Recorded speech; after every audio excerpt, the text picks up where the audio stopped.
नमस्कार मित्रों, स्वागत है आपका एक बार फिर आपके अपने YouTube चैनल अथर्व एकेडमी में। दोस्तों, ये है हमारी पुलिस कांस्टेबल के लिए प्रैक्टिस सेट की चौथी क्लास। इसके पहले मैं 3 क्लास चैनल पर अपलोड कर चुका हूं, जो अगर आपने अभी तक नहीं देखी है तो एक बार उन्हें जाकर जरूर देखिएगा। आइए शुरू करते हैं आज की हमारी क्लास। प्रश्न है, उज्जैन में स्थित महाकाल कॉरिडोर किस नाम से जाना जाएगा? तो जैसा कि आप सभी जानते हैं, महाकाल कॉरिडोर को महाकाल लोक के नाम से जाना जाएगा। ऑप्शन नंबर ए इसका सही जवाब है। दूसरा प्रश्न है, दादा साहब फाल्के पुरस्कार 2022 किसे मिला है? तो दोस्तों, दादा साहब फाल्के पुरस्कार जो कि सिनेमा के क्षेत्र में मिलने वाला एक पुरस्कार है, और 2022 का पुरस्कार आशा पारेख को मिला है। ऑप्शन नंबर डी इसका सही जवाब होगा। अगला प्रश्न है, चंडीगढ़ हवाई अड्डे का नाम किस महान देशभक्त के नाम पर रखा गया है? तो दोस्तों, चंडीगढ़ हवाई अड्डे का नाम भगत सिंह के नाम पर रखा गया है। ऑप्शन नंबर ए इसका सही जवाब होगा। अगला प्रश्न है, 36वें राष्ट्रीय खेलों का आयोजन कहां हुआ था? तो दोस्तों, 36वें राष्ट्रीय खेलों का आयोजन गुजरात में हुआ था, याद रखिएगा। और यह आयोजन अक्टूबर 2022 में हुआ था। साथ ही याद रखिएगा, अगर 37वां पूछा गया तो 37वें राष्ट्रीय खेलों का आयोजन गोवा में होना है। अगला प्रश्न है, दुनिया का सबसे बड़ा सफारी पार्क कौन सा राज्य विकसित करेगा? तो दोस्तों, दुनिया का सबसे बड़ा सफारी पार्क हरियाणा राज्य में विकसित होगा। ऑप्शन नंबर डी इसका सही जवाब है।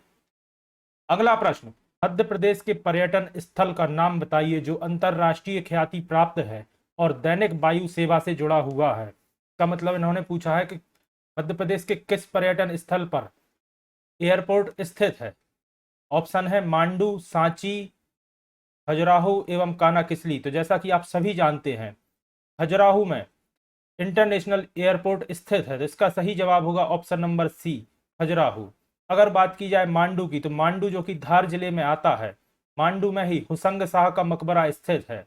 जहाज महल एवं खरबूजा महल मांडू में ही स्थित है। सांची जो कि बौद्ध जगत के तीर्थ के रूप में जाना जाता है और रायसेन जिले के अंतर्गत आता है। सांची दोस्तों अपने बौद्ध स्तूपों के लिए विश्व प्रसिद्ध है, और वर्ष 1989 में 1989 में सांची स्तूपों को यूनेस्को की वर्ल्ड हेरिटेज साइट यानी कि विश्व धरोहर की सूची में शामिल किया गया।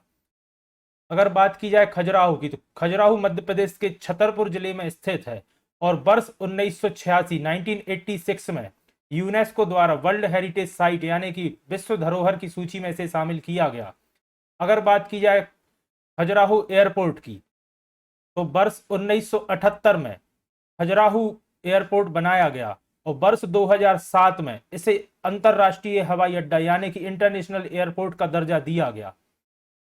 अब बात कर लेते हैं कानाकिसली के बारे में। कानाकिसली मध्य प्रदेश का सबसे बड़ा राष्ट्रीय उद्यान है, जिसे वर्ष 1955 में राष्ट्रीय उद्यान का दर्जा दिया गया, और वर्ष 1973 1973 में इसे प्रोजेक्ट टाइगर में शामिल किया गया। इतने पॉइंट दोस्तों पहले प्रश्न से याद रखिएगा। आइए बढ़ते हैं अपने अगले प्रश्न की तरफ। अगला प्रश्न है, निम्नलिखित में से कौन सा कथन सत्य नहीं है? ओमकालेश्वर नर्मदा नदी पर स्थित है, इसका यह ऑप्शन सही होगा। ओमकालेश्वर रेलवे स्टेशन नहीं है, इसका यह ऑप्शन भी सही होगा। ओमकालेश्वर में 12 ज्योतिर्लिंगों में से एक स्थित है, यह ऑप्शन भी इसका सही होगा। ओमकालेश्वर में ममलेश्वर ज्योतिर्लिंग स्थित है, जो कि देश के 12 ज्योतिर्लिंगों में से एक है। ऑप्शन नंबर डी देखते हैं, ओमकालेश्वर तीर्थ स्थल नर्मदा और ताप्ती नदी के संगम पर स्थित है, तो यह ऑप्शन इसका गलत होगा, यानी कि सत्य नहीं है पूछा था, तो इसका सही जवाब ऑप्शन नंबर डी होगा। ओमकालेश्वर तीर्थ नर्मदा और ताप्ती के संगम पर स्थित नहीं है, तो यह ऑप्शन इसका गलत है। बात की जाए अगर ओमकालेश्वर की, तो मध्य प्रदेश में स्थित 2 ज्योतिर्लिंगों में से एक ममलेश्वर ज्योतिर्लिंग ओमकालेश्वर में स्थित है, और ओमकालेश्वर खंडवा जिले के अंतर्गत आता है, याद रखिएगा, जो कि नर्मदा नदी के तट पर स्थित एक ज्योतिर्लिंग है। अगला प्रश्न है, बफर स्टॉक कार्यवाही या इसके किसके द्वारा की जाती है? तो दोस्तों, बफर स्टॉक कार्यवाही भारतीय खाद्य निगम यानी कि फूड कॉरपोरेशन ऑफ इंडिया के द्वारा की जाती है। फूड कॉरपोरेशन इंडिया या भारतीय खाद्य निगम की स्थापना 14 जनवरी वर्ष 1965 में की गई थी, याद रखिएगा। और अगर आपसे पूछ लिया जाए एफसीआई या भारतीय खाद्य निगम के अध्यक्ष कौन है, तो याद रखिएगा आतिश चंद्रा। एफसीआई के अध्यक्ष एवं प्रबंध निर्देशक के पद पर स्थित हैं। कृषि मंत्रालय, ऑप्शन भी देख लेते हैं, कृषि मंत्रालय, भारतीय माल गोदाम निगम, भारतीय राज्य व्यापार निगम। तो इसका सही जवाब होगा ऑप्शन नंबर ए, भारतीय खाद्य निगम। साथ ही मैं आपको याद दिलाना चाहूंगा नरेंद्र सिंह तोमर भारत सरकार में कृषि मंत्री हैं। आइए बढ़ते हैं अपने अगले प्रश्न की तरफ। अगला प्रश्न है, कार और डीजल किसके उदाहरण हैं? ऑप्शन है संयुक्त आपूर्ति, संयुक्त मांग, मांग या आपूर्ति। तो इसका सही जवाब होगा ऑप्शन नंबर बी, संयुक्त मांग के उदाहरण है कार एवं डीजल। अगला प्रश्न है, सेंट्रल बैंक द्वारा ऋणधारकों की खरीद और बिक्री को क्या कहा जाता है? ऑप्शन है खुला बाजार कार्यवाही, निवल नकदी अनुपात, परिवर्ती रिजर्व अनुपात या बैंक दर। इसका सही जवाब होगा ऑप्शन नंबर ए, खुला बाजार कार्यवाही कहा जाता है सेंट्रल बैंक द्वारा ऋणधारकों की खरीद और बिक्री को। अगला प्रश्न है, निम्नलिखित में से सोमनाथ मंदिर पर आक्रमण किसने किया था? ऑप्शन है इल्तुतमिश, कुतुबुद्दीन ऐबक, मोहम्मद गजनबी और मोहम्मद गौरी। तो सही आंसर इसका ऑप्शन नंबर सी रहेगा। वर्ष 1025 में मोहम्मद गजनबी द्वारा गुजरात के सोमनाथ मंदिर पर आक्रमण कर उसे लूट लिया गया था। कुतुबुद्दीन ऐबक ने कुतुब मीनार की नींव रखी थी और इल्तुतमिश ने इसे पूरा किया था। मोहम्मद गौरी ने भारत पर 17 बार आक्रमण किया था एवं वर्ष 1191 एवं 1192 में मोहम्मद गौरी और पृथ्वीराज चौहान द्वारा के बीच तराइन के युद्ध लड़े गए थे, याद रखिएगा। तराइन के युद्ध से भी अधिकतर प्रश्न पूछे जाते हैं। अगला प्रश्न है, निम्नलिखित में से कौन एक असदस्य है लेकिन वह संसद की कार्यवाही में भाग ले सकता है? ऑप्शन है महान्यायवादी, उच्चतम न्यायालय का मुख्य न्यायाधीश, उपराष्ट्रपति, महान्याय अभिकर्ता। तो इसका सही जवाब होगा ऑप्शन नंबर ए, महान्यायवादी, जिसे अटॉर्नी जनरल भी कहा जाता है। और वर्तमान में के वेणुगोपाल भारत सरकार में अटॉर्नी जनरल यानी कि महान्यायवादी हैं। और मुख्य न्यायाधीश की अगर बात की जाए तो DY चंद्रचूड़, याद रखिएगा, भारत के 50वें मुख्य न्यायाधीश यानी कि CJI, chief justice of India हैं। और के वेणुगोपाल 15वें अटॉर्नी जनरल हैं, यह भी याद रखिएगा। आइए बढ़ते हैं अपने अगले प्रश्न की तरफ। अगला प्रश्न है, उच्चतम न्यायालय किसके लिए संरक्षक है? किसका संरक्षक है? ऑप्शन है उद्देशिका, जिसे प्रस्तावना भी कहते हैं, केंद्र एवं राज्य का विवाद, मूल अधिकार एवं नीति निर्देशक तत्व या सिद्धांत। इसका सही जवाब होगा मूल अधिकार, जो कि कुल 7 मूल अधिकार होते हैं और इसका संरक्षक उच्च न्यायालय होता है। साथ ही मैं आपको बताना चाहूंगा मूल अधिकार अमेरिका द्वारा लिए गए थे। मूल अधिकार को फंडामेंटल राइट्स कहते हैं। अगर बात की जाए मूल अधिकारों की तो इसके अंतर्गत आता है समता का अधिकार, जिसे समानता का अधिकार भी कहते हैं, स्वतंत्रता का अधिकार, शोषण के विरुद्ध अधिकार, धर्म की स्वतंत्रता का अधिकार, सांस्कृतिक और शिक्षा संबंधी अधिकार, कुछ विधियों की व्यापकता अधिकार एवं संवैधानिक उपचारों का अधिकार। याद रखिएगा।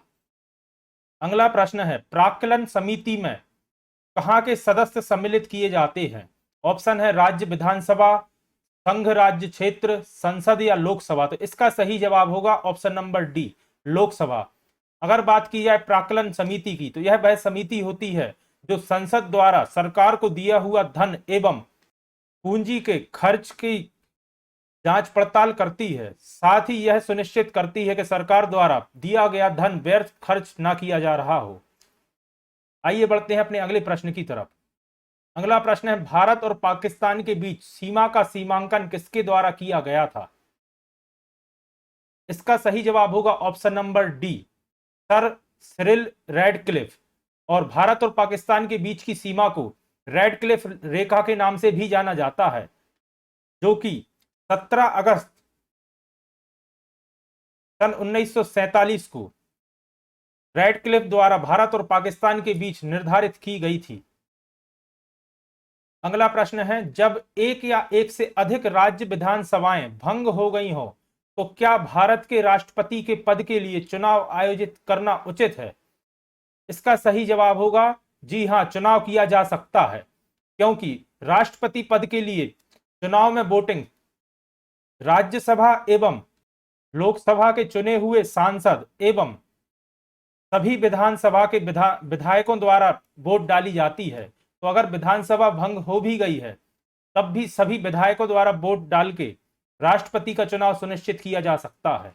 इसका सही जवाब होगा हाँ, चुनाव किया जा सकता है, ऑप्शन नंबर सी। अगला प्रश्न है, जवाहर सुरंग किस राज्य में स्थित है? तो दोस्तों जवाहर सुरंग जम्मू कश्मीर राज्य में स्थित है। जवाहर सुरंग को ही बनिहाल सुरंग भी कहा जाता है, जो कि नेशनल हाईवे नंबर 44 पर स्थित है और इसकी कुल लंबाई 2.85 किलोमीटर है, याद रखिएगा। और इसका निर्माण वर्ष 1956 में कंप्लीट कर दिया गया था। अगला प्रश्न है, व्यापारिक पवनें जिन्हें ट्रेड विंड के नाम से भी जाना जाता है कहां से चलती हैं? इसका सही जवाब होगा ऑप्शन नंबर सी, उपोक्त दाव वाले क्षेत्र से ट्रेड विंड्स या व्यापारिक पवनें चलती हैं, याद रखिएगा। अगला प्रश्न है, भारत के संविधान सभा का गठन करने का आधार क्या था? तो इसका सही जवाब होगा option number B, cabinet mission 1946 के तहत भारत के संविधान गठन करने का मुख्य आधार था। अगला प्रश्न है, सोवियत संघ में भारत के प्रथम राजदूत के रूप में किसने काम किया? तो जैसा कि आप सभी जानते होंगे, विजय लक्ष्मी पंडित, ऑप्शन नंबर ए इसका सही जवाब होगा, जो कि सोवियत संघ में भारत की प्रथम राजदूत थी। अगला प्रश्न है, उपन्यासकार सलमान रश्दी को नाइट या नाइट हुड की पदवी किसके द्वारा दी गई थी? तो दोस्तों महारानी एलिजाबेथ द्वितीय द्वारा सलमान रश्दी को नाइट हुड की उपाधि दी गई थी, याद रखिएगा। अगला प्रश्न है, रेफ्रिजरेटर में शीतलन किस प्रकार होती है? दोस्तों यह विज्ञान का प्रश्न है और जैसा कि आप जानते होंगे, वाष्पशील द्रव्य के वाष्पन द्वारा रेफ्रिजरेटर में शीतलन होती है। अगला प्रश्न है, निम्नलिखित में से कौन सा संगठन प्रत्यक्ष रूप से बाल कल्याण से संबंधित है? ऑप्शन है WHO यानी कि वर्ल्ड हेल्थ ऑर्गेनाइजेशन, WTO यानी कि वर्ल्ड ट्रेड ऑर्गेनाइजेशन, यूनेस्को और यूनिसेफ। तो दोस्तों जैसा कि आप सभी जानते होंगे, यूनिसेफ का पूर्ण रूप होता है United nation international children emergency fund और इसका मुख्यालय न्यूयॉर्क सिटी अमेरिका में है। अगर बात की जाए गठन की, तो यूनिसेफ का गठन 11 दिसंबर 1946 में किया गया था। बात की जाए WHO और WTO, तो इनके मुख्यालय जेनेवा स्विट्जरलैंड में है और यूनेस्को इसका मुख्यालय पेरिस फ्रांस में है। यूनेस्को का पूर्ण रूप होता है United Nation Educational Scientific and Cultural Organization, याद रखिएगा। अगला प्रश्न है, कोणार्क का सूर्य मंदिर किस राज्य में स्थित है? तो दोस्तों यह उड़ीसा राज्य के पुरी डिस्ट्रिक्ट में स्थित है, कोणार्क का सूर्य मंदिर, और इसका निर्माण 13वीं शताब्दी में गंगवंशीय राजा नरसिंह देव द्वारा कराया गया था और वर्ष 1984 में इसे विश्व धरोहर यानी कि यूनेस्को की सूची में शामिल किया गया, याद रखिएगा। अगला प्रश्न दिया है, अमरकंटक की पहाड़ियां किस पठार पर स्थित हैं? दोस्तों MPGK का प्रश्न है, काफी महत्वपूर्ण। और अमरकंटक की पहाड़ियां मैकाल पर्वत श्रेणी या मैकाल पठार पर स्थित हैं।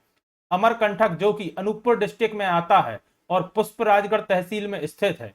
अमरकंटक से ही 3 नदियों का उद्गम होता है, नर्मदा, जोहिला एवं सोन, याद रखिएगा।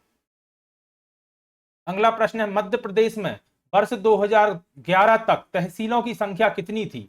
दोस्तों 2011 का इसलिए पूछा गया है क्योंकि लास्ट जनगणना वर्ष 2011 में की गई थी और उस वक्त मध्य प्रदेश में कुल 342 तहसीलें थी, याद रखिएगा।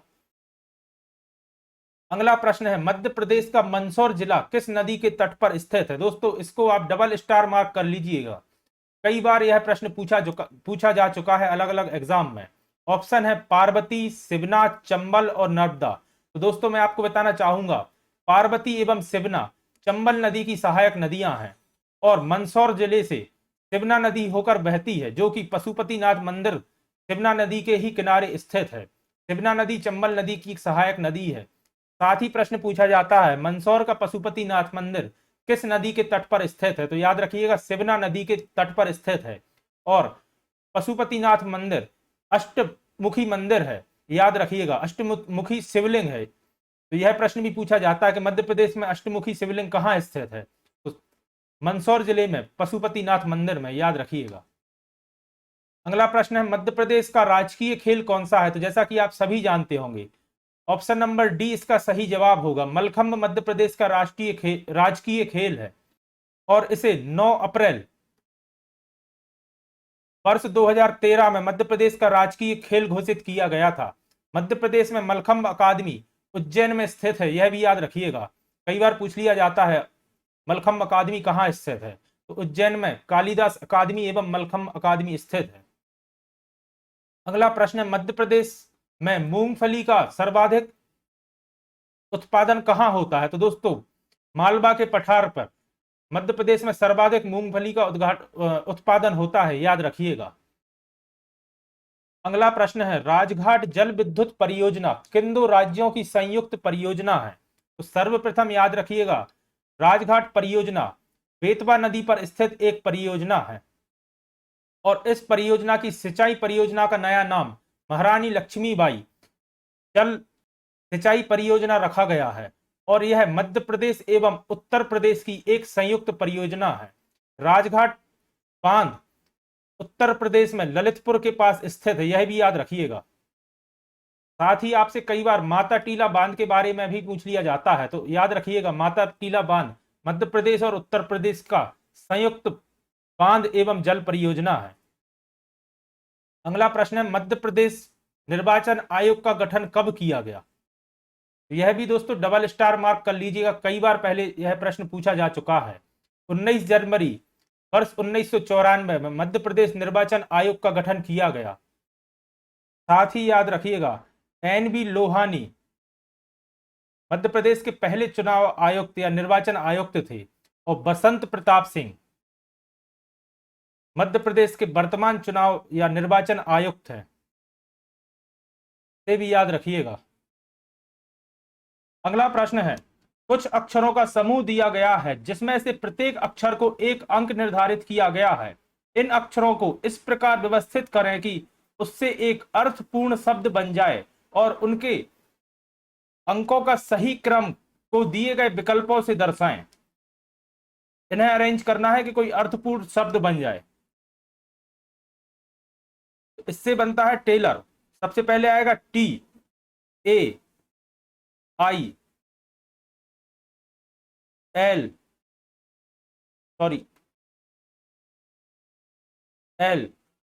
O R.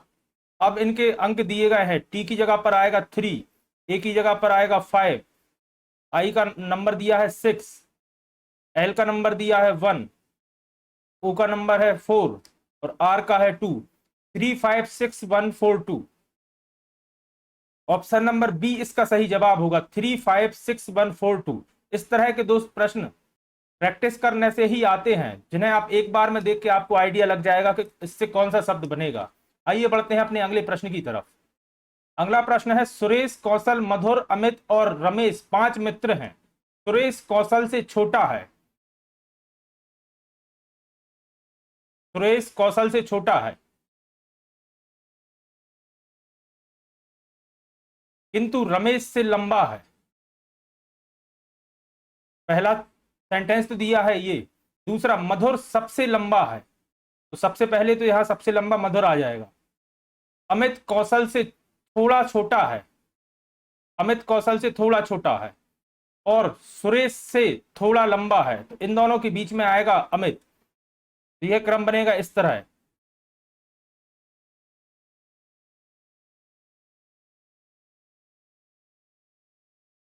और सबसे छोटा दिया गया था रमेश। अब पूछा गया है यदि वह अपनी लंबाई के अनुसार खड़े हों तो सबसे छोटा कौन होगा। तो इसमें आप देख सकते हैं सबसे छोटा रमेश है। ऑप्शन नंबर सी इसका सही जवाब है। इस तरह के प्रश्न को दोस्तों एक एक लाइन इस तरह से आप अरेंज करते चलिए और जो फाइनल सेंटेंस सॉल्व होगा उससे आपको आपका आंसर मिल जाएगा। आइए बढ़ते हैं अपने अगले प्रश्न की तरफ। अगला प्रश्न है दी गई श्रृंखला में गलत संख्या ज्ञात कीजिए। सीरीज दी गई है, इसमें से गलत नंबर को अपन को फाइंड करना है। सीरीज में अगर सबसे पहले आप देखिएगा असेंडिंग या डिसेंडिंग ऑर्डर में दिया है, तो सबसे पहले तो इन दोनों के बीच का रिलेशन जानने की कोशिश कीजिएगा। तो सबसे पहले निकाल लेते हैं इनके बीच का डिफरेंस। इन दोनों के बीच आएगा +8, फिर है +17, फिर है +35, फिर है +73, तो फिर आएगा +143। अब इस सीरीज में अपने को इनके आपस में रिलेशन देखना है। तो 8 2 जा 16 + 1 17, 17 2 जा 34 + 1 35, 35 2 जा 70 + 1 71 आना था इस प्लेस पे। और 71 2 जा 142 + 1 143। तो ये इसका सही सीक्वेंस होगा। यहाँ पे हो रहा है ×2 + 1, इन दोनों के बीच में ×2 + 1, फिर इन दोनों के बीच में ×2 + 1, सेम सीक्वेंस चल रहा है। बाकी 73 की जगह पे इधर पे होना था 71, का मतलब है 64 की जगह इधर पे 66 होता। तो गलत नंबर है 64। ऑप्शन नंबर बी इसका सही जवाब है। अगर इधर 66 रख के देखते हैं अपन तो 71 आएगा। 35 2 जा 70 और +1, तो अपनी सीरीज कंटिन्यू रहेगी।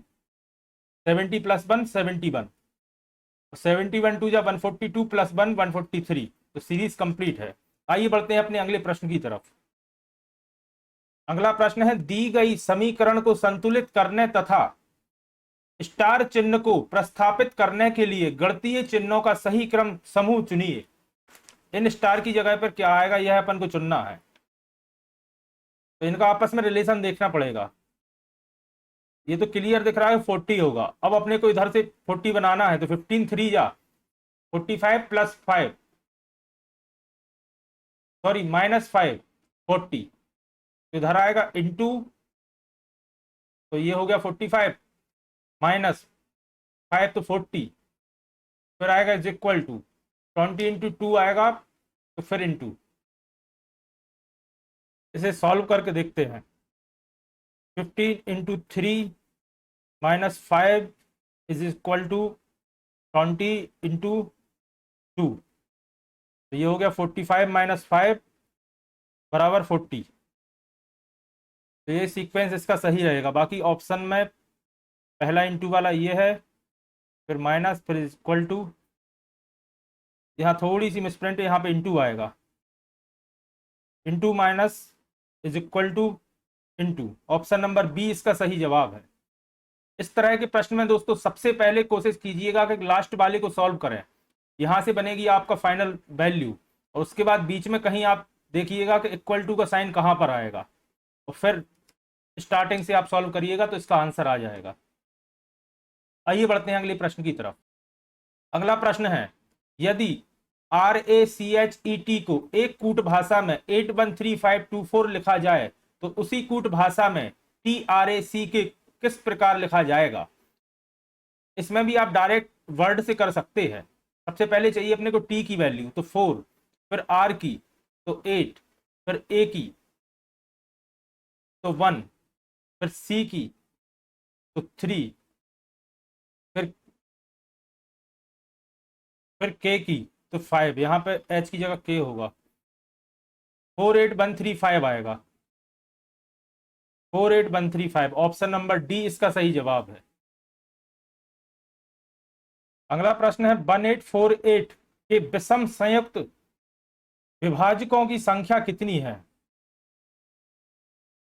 इसके विभाजक देखना है, विषम संयुक्त विभाजक। तो सबसे पहले तो इसके फैक्टर निकाल लेते हैं। 1848 सबसे पहले तो आएगा 2 से, तो 924, फिर 2 से होगा तो आएगा 450 और 12, 462, फिर 2 से होगा तो 231, फिर 3 से करते हैं, 2 से नहीं हो रहा है, इसके बाद 3 से आएगा 7 3 21, 2 बचा 7 3 21, फिर 7 से तो 7 11 आएगा। अब इसके बाद नहीं हो पाएगा, तो ये आए हैं 2 into 2 into 2 into 3 into 7 into 11। अब 2 की power 3 into 2 into into 3 into 7 into 11।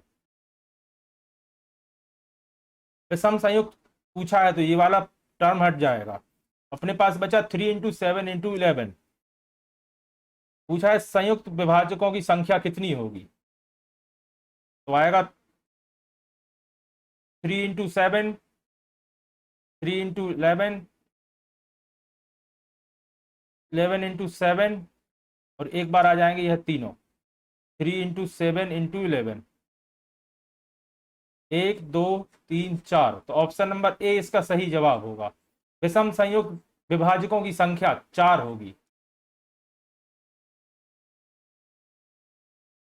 अगला प्रश्न है, इस रूट इक्वेशन को सॉल्व करना है, इसका मान कितना होगा। तो इसे आप देख के ही समझ सकते हैं। 125 दोस्तों 5 का क्यूब होता है, तो अगर इसे सॉल्व करते हैं अपन तो 3 अंडर रूट 5 का क्यूब होगा, और स्टार्टिंग से 3 जीरो कट जाएंगे, तो 1 2 3, तो आएगा 0.05 का क्यूब।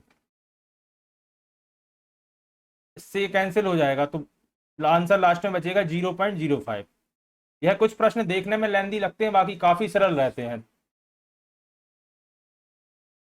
आइए बढ़ते हैं अपने अगले प्रश्न की तरफ। अगला प्रश्न है, धातु की एक खोखली नली की आंतरिक त्रिज्या तथा मोटाई क्रमशः 24 सेंटीमीटर और 1 सेंटीमीटर है। उसे पिघलाकर उसी लंबाई के एक ठोस बेलन में ढाला गया, तो उस ठोस बेलन का व्यास कितना होगा। व्यास पूछा गया है। सबसे पहले तो मान लेते हैं कि इसकी त्रिज्या है r, बेलन की त्रिज्या। अब डायरेक्ट फॉर्मूला से आ जाएगा ये, तो पाई आर स्क्वायर एच बराबर त्रिज्या 24 है और मोटाई 1 है, तो टोटल ये हो जाएगी 25, टोटल आर की वैल्यू। और एक त्रिज्या दी है 24, तो ये अपन इस तरह से लिखते हैं, R minus R, capital R minus small R. Pi H बाहर ले लेते हैं, capital R square minus small R square. Capital R की वैल्यू है टोटल 24 और एक 25। सबसे पहले तो ये पाई से एच कट जाएगा, पाई से एच, फिर आएगा 25 का स्क्वायर माइनस 24 का स्क्वायर। ये आर स्क्वायर में चल रही है वैल्यू।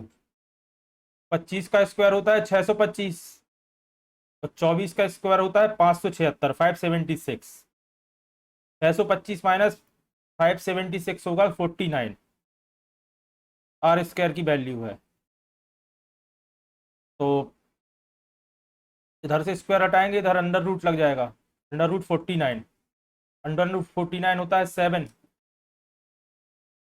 आर की वैल्यू आ गई 7। अब इन्होंने पूछा था व्यास कितना होगा, तो इंटू 2 कर देंगे, व्यास में इंटू 2 होगा, तो 2 इंटू 7 14, 14 उस बेलन का व्यास होगा। ऑप्शन में दिया है ऑप्शन नंबर बी, 14 सेंटीमीटर बेलन का व्यास। आइए बढ़ते हैं अपने अगले प्रश्न की तरफ। अगला प्रश्न है, दो रेलगाड़ियां एक स्थान से दो समानांतर पटरियों से एक ही दिशा में चलना आरंभ करती हैं, उन रेलगाड़ियों की गति क्रमशः 45 किलोमीटर प्रति घंटा और 40 किलोमीटर प्रति घंटा है। तदनुसार 45 मिनट बाद रेलगाड़ियों के बीच कितनी दूरी रह जाएगी? तो काफी मतलब देखने में लेंदी लग रहा है प्रश्न, बाकी काफी सरल है। सबसे पहले एक ही दिशा में चल रही हैं तो दोनों का निकलेगा डिफरेंस, 45 माइनस 40 इंटू टाइम दिया है 45 मिनट, तो इसको घंटे में अगर देखेंगे तो 45/60। अब इसे सॉल्व कर लेते हैं, तो 5 इंटू 15 3 जा 15 4 जा 3/4। इसे सॉल्व करते हैं तो ये आएगा 3.75। 3.75 मतलब 3 किलोमीटर 750 मीटर। तो ऑप्शन नंबर सी इसका सही जवाब है, 3 किलोमीटर 750 मीटर। इतनी दूरी पर जाकर, सॉरी इतनी दूरी 45 मिनट बाद इनके बीच बचेगी, 3 किलोमीटर 750 मीटर। आइए बढ़ते हैं अपने अगले प्रश्न की तरफ। अगला प्रश्न है, बिजली के बिलों का अगर नियत समय के अंदर भुगतान कर दिया जाए तो बिल पर 15% की छूट मिलती है। तदनुसार अगर एक व्यक्ति को नियत समय के अंदर भुगतान करने पर 54 रुपए की छूट मिली है तो उसका बिजली का बिल कितना होगा? मतलब 15% छूट मिलती है अगर टाइम पे बिल भर दिया जाए, और किसी को 54% छूट मिली है तो उसका बिजली का बिल कितना होगा? तो मतलब डायरेक्ट पूछा है कि बिजली का बिल मान के चलते हैं एक्स है, और एक्स की वैल्यू चाहिए है, एक्स का 15% मिला है मतलब 54 रुपए मिले हैं। तो इसे डायरेक्ट सॉल्व कर लेंगे, 54/15 इंटू 100।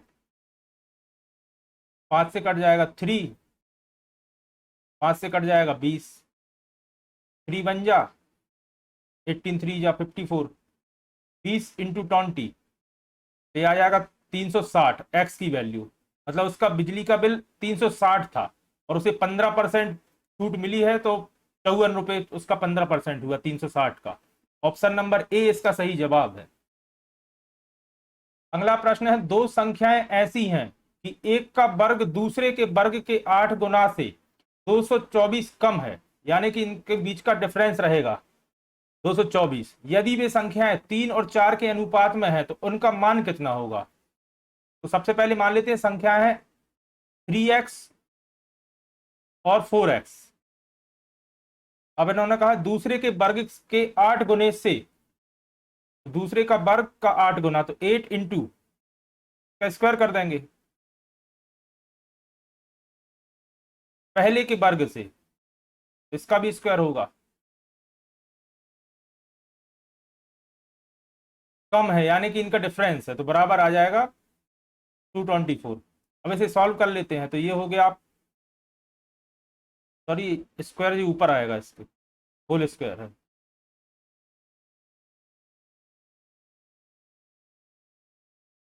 ये 9 हो जाएगा। 72x square minus 16x square बराबर 224। 72 माइनस 16 आएगा 56, एक्स स्क्वायर बराबर 224। इसे काट देते हैं, 56 2 जा 112, 2 जा 224, यानी 4 से कट जाएगा ये। एक्स स्क्वायर की वैल्यू आ गई 4, एक्स की वैल्यू है 2, 2 अपन ने जहाँ 3x और 4x माना था यहाँ प्लेस कर देंगे, तो यहाँ 2 रखेंगे तो हो जाएगी 6, और यहाँ 2 रखेंगे तो 8। 6 और 8 अपना आंसर है, ऑप्शन नंबर बी इसका सही जवाब है। एक बार फिर से देख लीजिएगा, अपन ने दोनों संख्याएं मानी 3x और 4x, पहले वाले से दूसरे वाले के वर्ग का 8 गुना है 224, यानी कि इन दोनों के वर्ग के 8 गुने का डिफरेंस है 224। 8 गुना कर दिया, दोनों के वर्ग का डिफरेंस निकाल दिया और इक्वल टू में लिख दिया 224। इसे सॉल्व किया तो x की वैल्यू आई 2, अपन ने x की वैल्यू प्लेस कर दी तो ये 6 हो गया, ये 8 हो गया। ऑप्शन नंबर बी इसका सही जवाब है। तो दोस्तों ये थी हमारी प्रैक्टिस सेट की चौथी क्लास। आशा करता हूं आपके लिए पसंद आई होगी। अगर आज की वीडियो आपको पसंद आई है तो वीडियो को लाइक करें, और अगर आप चैनल पर नए हैं और अभी तक आपने चैनल को सब्सक्राइब नहीं किया है तो चैनल को सब्सक्राइब करें और ज्यादा से ज्यादा लोगों तक शेयर करें। धन्यवाद दोस्तों।